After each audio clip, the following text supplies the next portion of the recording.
मुझे नाम पता है, अता तारड़ साहब हैं, वो वसीम बदामी के शो में आए थे और मैं बड़ी शिद्दत से इस सवाल का इंतज़ार कर रहा था कि वसीम बदामी पूछें कि सर, अरशद नदीम तो अपने बलबूते पे बन गए, अब हर बंदा उनकी जीत का क्रेडिट ले रहा है, लेकिन सवाल ये था कि अब हमारी गवर्नमेंट इस तरह के 100-150 और अरशद नदीम पैदा करने के लिए कौन से स्टेप्स लेगी।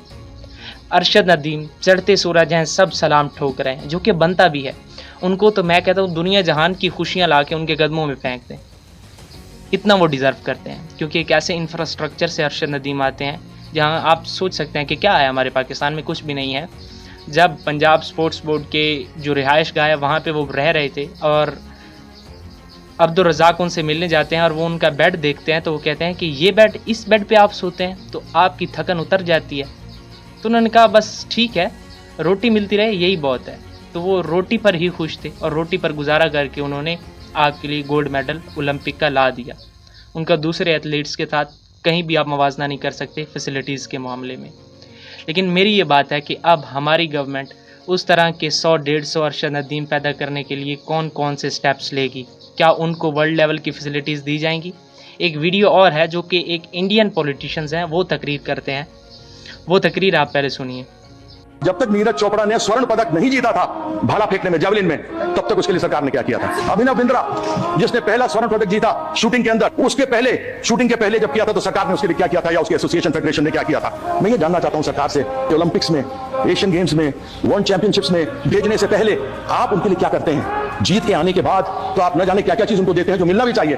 एक अच्छा अभिनव बिंद्रा बनाने के लिए, एक नीरज चोपड़ा बनाने के लिए, एक पीवी सिंधु बनाने के लिए, एक साइना नेहवाल बनाने के लिए, एक साइना मिर्जा बनाने के लिए आपने सरकार क्या क्या करती है। सब देश की बेटी या बेटा अच्छा करके बाहर से आता है तो आप सब कुछ देने को तैयार हो जाते हैं, लेकिन कैसे वो अच्छा बनकर आगे बढ़े उसके लिए क्या करते हैं। कहां है कोचेस, कहां है प्रशिक्षक। हमारे जो खिलाड़ी हैं आज भी इनकी यही हालत है कि वह जनरल बक्सों में जब डिब्बों में जाते हैं, टॉयलेट के सामने बैठते हैं, टॉयलेट में उनका सामान होता है, जब वो जाते हैं खेलने तो ऊपर खाबड़ मैदानों पर खेलते हैं, खाने के लिए ढंग से मिलता नहीं, डॉर्मेट्री में रहते हैं, टॉयलेट के सामने खाना बनता है। अरे अगर आपको ओलंपिक्स की तैयारी की बात करनी है तो आपको 2028 की अभी करनी चाहिए।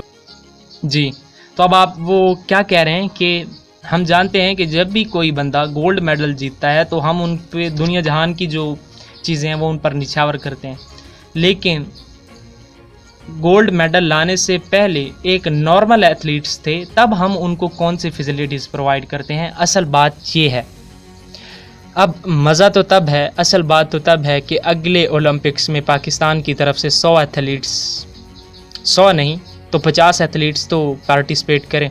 अभी से एक तैयारी शुरू की जाए, क्योंकि 100 एथलीट्स इस तरह से क्वालिफ़िकेशन भी होती है एक, क्योंकि आप कोई भी बंदा ऐसे नहीं है कि आप कहोगे कि ये हमारा बंदा आप इसको ओलंपिक्स में खिला लें। वो एक कोटा सिस्टम होता है जिसमें 3-4 ही बंदे जाते हैं, ज़्यादा तो नहीं। तो अब 100 का आंकड़ा तो आपको पूरा करने के लिए हो सकता है कि अगले 8 साल लग जाएं, लेकिन सवाल ये है कि क्या हम लोग अभी से प्रिपरेशन करेंगे कि एक आधा अरशद नदीम का इजाफा और अगले ओलंपिक्स जो कि 2028 में होगा उसमें हो जाए। सवाल ढेर सारे हैं।